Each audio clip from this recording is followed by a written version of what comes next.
Hello everyone, my name is Marisia Delavia and we are going to do a Rosso guide, and this is going to be from the Daybreaker point of view where we do side support as well as chain freezing.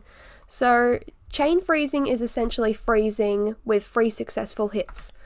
So the main things that you'll need for chain freezing is naturally modded freezing arrow, and as well as your water orbs. Make sure you get your buffs first, so Gate of Darkness, which gives your movement speed, as well as you can get the Rosso boss buff if you like, or you can just get Furniture Blessing buff if you have your own hell house. So make sure to do a successful free chain freeze, you need freezing arrow and water orbs. Make sure it's modded, because with the modded version of freezing arrow, it counts for 2 hits. So with unmodded, it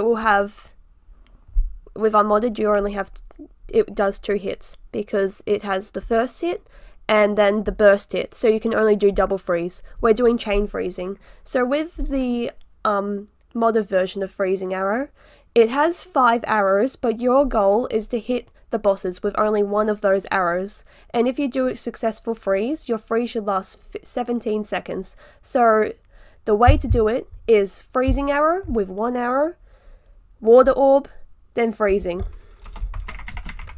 So I'll show you how to do it.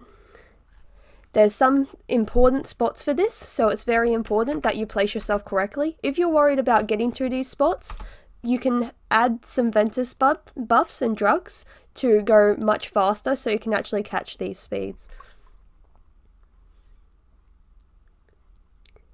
And let's start. So I'm going to use a Ventus elixir, so I do have that movement speed, so I don't have to worry about it. First of all is 12.5, the heads. So there's no important way to freeze the heads. You don't really need to do triple freezing on that. You can just kind of practice. The best way is below, though, if you like to freeze. Otherwise, we're just going to full on kill them. You can do chain freezing if you like. But yeah, currently I failed on it. Whoops.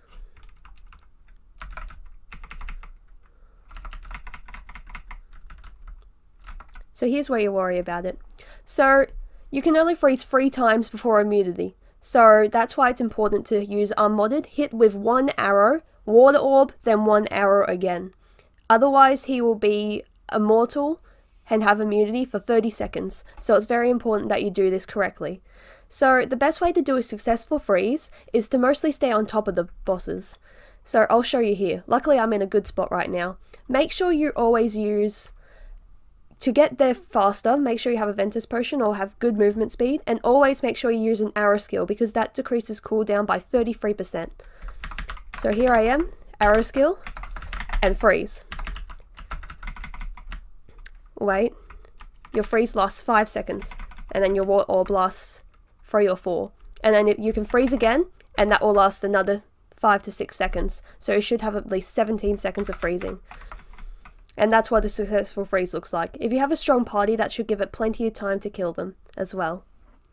So make sure, so the best spots are up here to freeze and do it with the bottom. Otherwise you can do it right here and hit him with the first front arrow.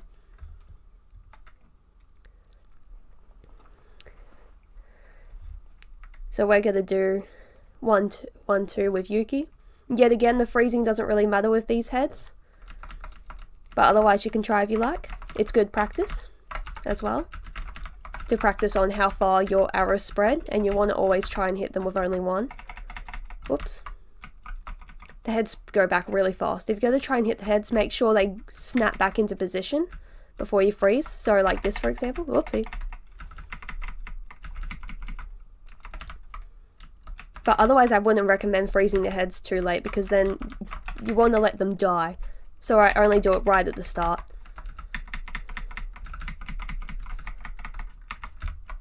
Otherwise freeze does last for a while. You want the heads just to naturally die, because they still, once you get rid of all the HP, the heads still stay frozen, and you have to wait for that freeze before it actually dies. If you're trying to speedrun, I probably wouldn't recommend it too much. Maybe at the very start. And that's how you go 12-5.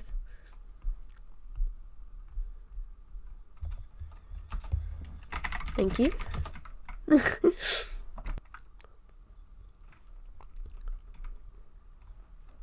Okay, so the freezing for Never-Ending Darkness is pretty critical.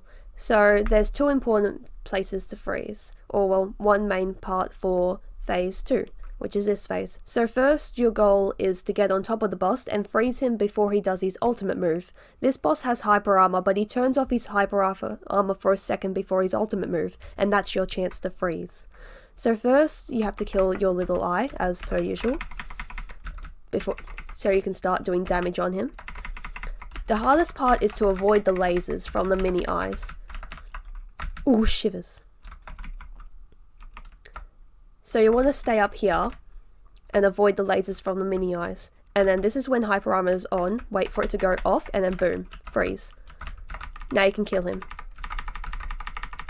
Oops. Wind orb. There we go. I stuffed up a bit there, but with a successful freeze, chain freeze, you can freeze him at the top, throw a water orb, and then do another chain freeze. And then that gives the party enough time to kill the boss before he actually does his ultimate move, where you have to kill all the little eyes. And that's how you do that one. For this one, you want to aim to be on the very bottom in the corner. This can work on either the left side or the right side, it doesn't matter. If you're lucky enough in the party placing, you could just end up in the corner as well. But I'll show you the perfect place to freeze. You want to aim to hit him with the 4th arrow. And I'm in the perfect place. Make sure you use an arrow skill beforehand and freeze. Count 5 seconds, throw your water orb, and then throw your other freezing arrow. With your last freezing arrow, it's okay to hit him with all of them, because that's your last freeze anyway. It would still do the full freeze, and then you can just kill him. Easy. You can also freeze him from this corner too. It will still be the exact same. And that will still hit him. But be in the very corner. And that's how you do freezing for Never-Ending Darkness.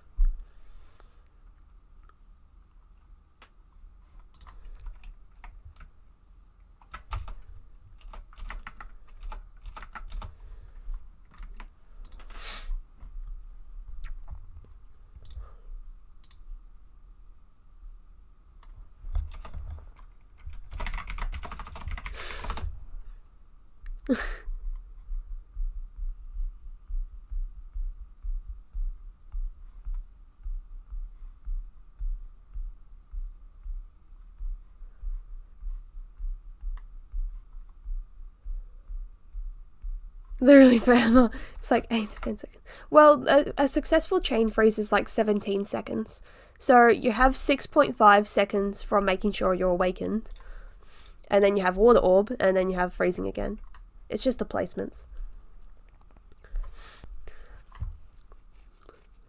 Okay, so freezing here isn't too bad. You just have to be careful that you don't get killed by the shell / the cones at the bottom for the first phase of this dungeon.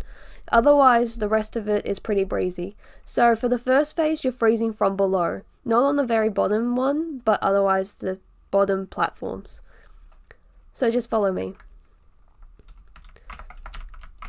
So just stay down here, make sure you awaken. He'll immediately do his laser, and make sure you use an active skill to activate your cooldown. You wait for him to do the laser and freeze. The top arrow should hit him. And then just be careful of the cones. Use your water orb, and then freeze again. And that's how you do a successful triple freeze for the first phase. Make sure you're counting down as soon as you freeze.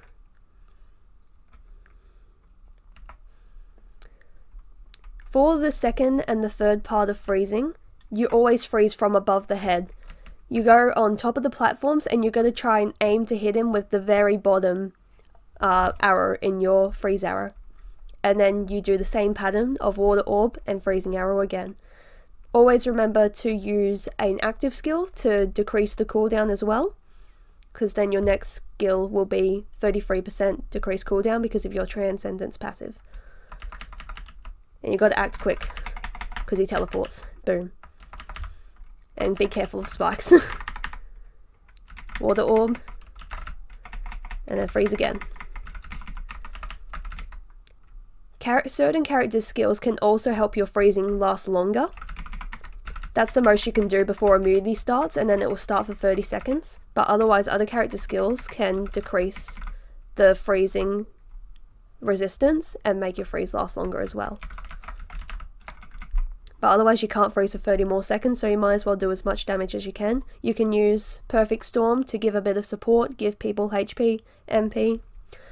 Otherwise, then you move on to the next stage. So this is pretty much the same as phase 2 as well. Just be careful for the Scythe attacks, because he can be pretty strong with those Scythe attacks. You don't want to be attacked or it will mess up your freeze altogether. You want to be very quick. Make sure to use Run Z, slide across. Remember that to awaken, use your active skill and freeze. Use a water orb and freeze again.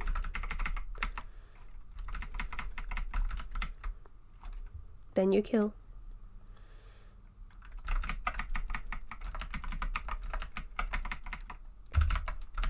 A reminder to make sure that only one person at a time is freezing. So if you're a daybreaker, make sure you're the only person freezing. Otherwise it could overlap and shorten the freeze time altogether, so you definitely don't want that. If you do chain freezing successfully, you should get at least a 16-second freezing interval. You have to make sure you count down and you don't let it break as well. But you get plenty of time to freeze. And it should last a fair while. Otherwise, if you haven't done it successfully, then he'll have immunity and it will only be double and it will be shorter. And that is how you do your freezing for Rosso Raid. And I died. Thank you for watching.